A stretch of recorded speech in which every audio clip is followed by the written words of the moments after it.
adik-adik semuanya, assalamualaikum warahmatullahi wabarakatuh. Balik lagi di sini. Hari ini kita bakal belajar apa, Pak? Hari ini kita akan belajar terkait faktor yang mempengaruhi permintaan dan penawaran. Nah, sebelumnya mungkin adik-adik atau teman-teman udah belajar ya terkait hukum permintaan dan penawaran, fungsi permintaan dan penawaran, dan lain-lain. Dan di video ini kita akan mempelajari faktor yang mempengaruhi permintaan dan penawaran. Oke, next kita lanjut. Kita mulai pelajarannya. Yang pertama, nah sebelum kita masuk ke pelajaran ya teman-teman ya, ke materi, Bapak mau nanya nih, apa yang ada di pikiran kalian ketika kalian itu melihat gambar di samping? Iya, gambar itu adalah gambar soal kenaikan harga BBM. Nah, Bapak ada pertanyaan lagi nih. Oke, next. Selanjutnya. Nah, di sini ada gambar yang kurang lebih sama ya, kayak gambar yang tadi. Dan pertanyaan Bapak juga masih sama. Apa yang ada di pikiran kalian ketika kalian ngelihat gambar yang ada di samping? Iya, soal kenaikan harga minyak goreng. Nah, pertanyaannya, kenapa sih harga minyak goreng dan harga BBM itu bisa naik? Terus apa sih ngaruhnya harga minyak goreng dan harga BBM itu naik? Nah, ini bakal kita pelajarin di video kali ini. Oke, yang pertama, sebelum kita masuk ke video atau ke pembelajaran terkait faktor yang mempengaruhi permintaan dan penawaran, Bapak coba mau flashback terkait hukum permintaan itu sendiri. Nah, hukum permintaan itu sendiri apa, teman-teman? Ya, apabila harga suatu barang itu tinggi, maka jumlah barang yang diminta akan sedikit. Nah, untuk contoh kurvanya ada di kanan bawah ini ya. Kita lihat kurvanya itu bergerak dari kiri atas ke kanan bawah. Nah, dilihat nih di sini ada harga tinggi, jumlah permintaannya sedikit, dan sebaliknya ada harga barang rendah, jumlah permintaannya banyak. Oke, itu tadi hukum permintaan ya. Next, ke hukum penawaran. Nah, hukum penawaran ini berbanding terbalik atau bertolak belakang sama hukum permintaan tadi, teman-teman. Kalau hukum penawaran ini, apabila harga suatu barang itu tinggi, maka jumlah barang yang ditawarkan juga akan banyak. Dan kurvanya bergerak dari dari kiri bawah ke kanan atas. Iya, masih ingat ya teman-teman ya terkait hukum permintaan dan hukum penawaran ini. Oke, kita lanjut. Kita bakal masuk ke faktor yang akan mempengaruhi permintaan. Nah, yang pertama harga barang itu sendiri. Nah, seperti hukum permintaan tadi teman-teman, jika harga barang itu naik, maka jumlah barang yang dibeli juga jadi sedikit. Misal kita beli telur nih yang harganya sebelumnya sekilo 10.000, naik sekilo itu 15.000. Nah, berarti kan kita nggak bisa ya beli telur sekilo harga 15.000, sedangkan uang kita tetap 10.000. Maka dari itu kita mau nggak mau harus mengurangi jumlah telur yang kita beli. Yang tadinya kita beli itu 1 kilo berkurang menjadi setengah kilo. Nah, itu contohnya teman-teman. Oke, lanjut. Kemudian ada pendapatan konsumen. Nah, contohnya ini pendapatan konsumen ketika teman-teman dikasih uang jajan 10.000 oleh orang tua teman-teman atau adik-adik bisa beli makanan dan minuman. Tapi ketika uang jajan teman-teman dipangkas, teman-teman pasti harus ngorbanin kan mau beli makanan atau minuman aja. Nah, itu adalah contoh yang sehari-hari ya yang kita rasain sendiri mungkin di faktor pendapatan konsumen ini. Nah, contohnya yang lain ini juga mungkin ada telur. Dengan uang 10.000 kita bisa beli 5 butir telur. Kemudian dengan uang 15.000 kita bisa beli 7 butir telur. Terus dengan uang 7.000 telur yang kita beli akan lebih banyak atau lebih sedikit? Iya, benar, lebih sedikit.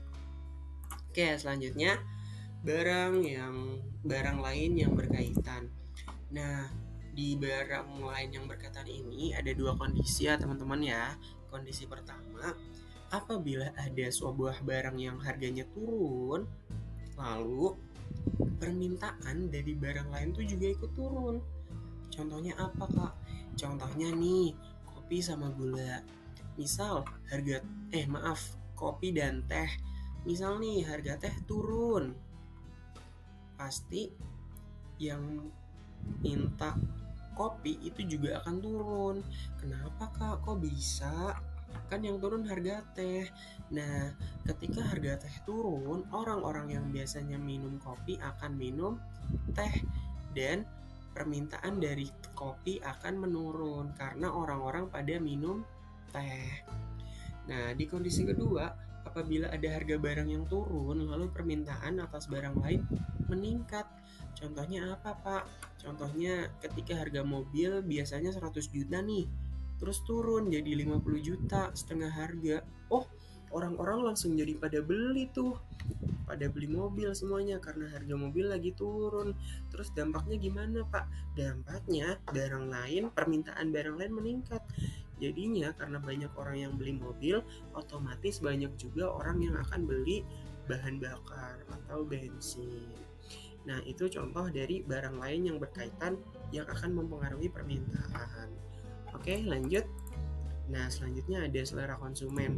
Nah, untuk selera konsumen ini sifatnya individu, ya sifat alami manusia gitu. Ketika satu kelas, di kelas kalian itu lebih banyak orang yang suka Indomie goreng, otomatis permintaan Indomie goreng akan jauh lebih banyak daripada Indomie kuah. Oke, itu contoh untuk selera konsumen. Selanjutnya, faktor yang mempengaruhi penawaran. Nah, apa sih Kak faktor yang mempengaruhi penawaran? Apa sih Pak faktornya? Oke, kita pelajarin sekarang. Yang pertama sama kayak faktor yang mempengaruhi permintaan, yaitu harga barang itu sendiri. Sesuai hukum penawaran ya tadi ya adik-adik ya teman-teman, ketika harga barang itu tinggi, maka barang yang akan ditawarkan juga akan menjadi lebih banyak. Iya, pinter ya. Jadi harga barang itu sendiri mempengaruhi permintaan maupun penawaran. Iya. Oke, selanjutnya apa lagi Pak? Nah, selanjutnya ada biaya produksi. Nah, maksudnya apa nih Pak? Kok biaya produksi mempengaruhi penawaran? Nah, kita lihat ya, ada 3 gambar nih di sini. Gula, teh, dan es teh. Untuk bikin 11 es teh, untuk bikin 20 gelas es teh, kita perlu 1 kg gula dan 1 kantung teh. Kemudian harga gula naik dan kita nggak menambah biaya produksinya. Jadinya kita mengurangi pembelian gula. Yang tadinya kita beli gula 1 kilo, itu kita cuma beli setengah kilo. Nah, dari setengah kilo gula ini kita nggak bisa dapat 20 gelas es teh yang jadi, itu cuman 10 gelas. Nah, jadinya faktor harga biaya produksi ini juga mempengaruhi barang yang ditawarkan. Contohnya apa?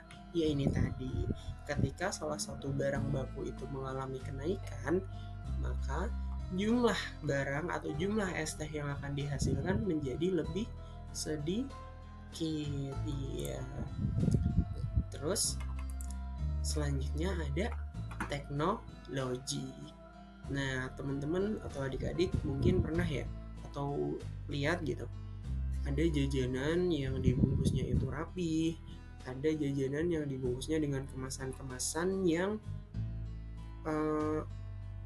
pas gitu, rapih gitu, kayak contohnya Yakult atau Milkwat yang punya botol dengan bentuknya sendiri.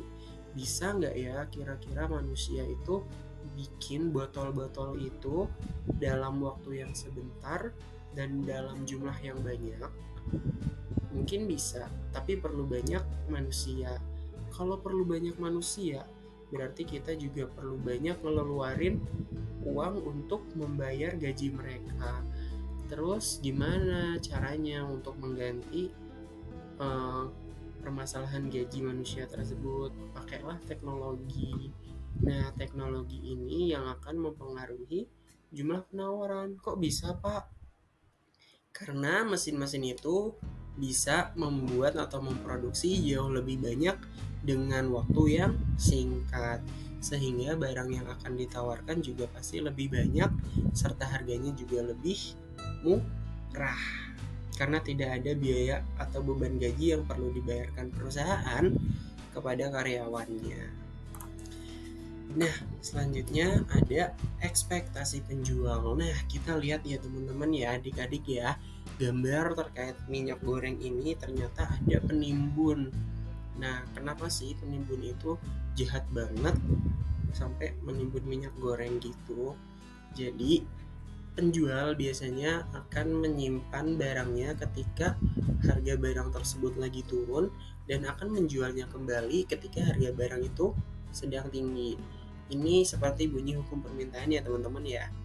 Nah, cuman di sini ada kejahatan atau kecurangan dari beberapa oknum yang dia menimbun, dia menyimpan sampai kondisi sampai pasokan atau stok dari minyak goreng itu sedikit, lalu dia keluar dengan menjual minyak goreng dan dengan harga yang tinggi, mahal gitu.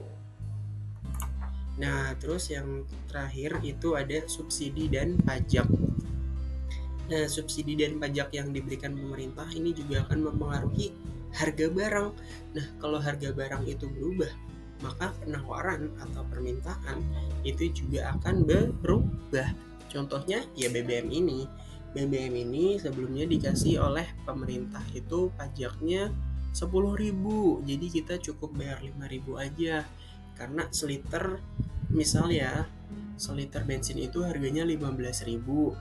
Kita disubsidi pemerintah seliternya itu 10.000. Ya udah, berarti kita tinggal bayar berapa untuk membeli 1 liter bensin? Tinggal bayar 5.000.